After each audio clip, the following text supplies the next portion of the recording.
రెండోది జగన్ తన వాళ్ళకి తినిపించాలి అనుకుని ఉంటే ఇప్పుడు ఏంటది మన సచివాలయాలు ఉన్నాయి. 100కి 80% సచివాలయాలు బిల్డింగ్స్ కట్టి పెట్టారు. ఒక 20% అద్దెలకు ఉన్నాయి. తన వాళ్ళకి ఎవరికన్నా ఇచ్చుకున్నాడా? మేబీ నాకు తెలియదు. ఇచ్చుకుని ఉంటే అది వాళ్ళకి దోచిపెట్టినట్టు. అయితే అద్దెలు స్వల్పం ఉంటాయి, కానీ అవి కూడా పూర్తి చేసేయాలి అతను. మిగతాయి కూడా గ్రామీణ ప్రాంతాల్లో అయితే అద్దెకి తీసుకోవాలి, పట్టణ ప్రాంతాల్లో కొన్ని అద్దెకి తీసుకున్నాడు నాకు తెలిసి. అవి పూర్తి చేయాల్సి ఉన్నాయి స్ట్రక్చర్. అప్పుడు దాని మీద పెడుతున్న డబ్బులు మిగిలినట్టే కదా.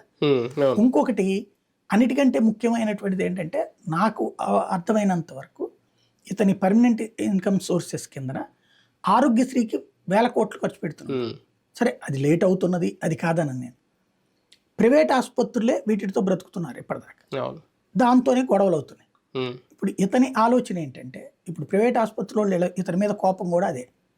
బిల్లులు పెండింగ్ అప్పుడు ఉన్నాయి, ఇప్పుడు ఉన్నాయి. ఇతను నెక్స్ట్ చేయబోతున్నటువంటిది వాళ్ళకి కోపం వస్తుంది. ఏంటయ్యా అంటే, ఇప్పుడు ఈ గవర్నమెంట్ హాస్పిటల్ సెట్ చేస్తున్నారు కదా, ఫ్యూచర్లో గవర్నమెంట్ హాస్పిటళ్లలోనే డాక్టర్లకి అదనపు ప్రోత్సాహకాలు ఇచ్చి ఈ ఆపరేషన్స్ ఇవన్నీ అక్కడ పెట్టాలన్నటువంటి ప్లానింగ్ చేస్తున్నాడు. అక్కడ ఇన్ఫ్రాస్ట్రక్చర్ పెట్టేస్తే చాలు కదా. ఇప్పుడు జీతం వస్తుంది రెగ్యులర్గా, పైన ఒక ఆపరేషన్కి ఒక 5,000 ఇస్తానంటే డాక్టర్కి హ్యాపీనే కదా, అతను డ్యూటీ అతను చేస్తాడు, అదనంగా ప్రోత్సాహం వచ్చినట్టు కదా.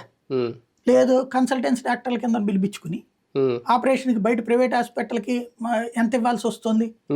ఒక 2 లక్షలు 3 లక్షలు ఇవ్వాల్సి వస్తుంది. ఇక్కడ 50,000 తీసుకొని పోండి మీరు డాక్టర్ గారికి.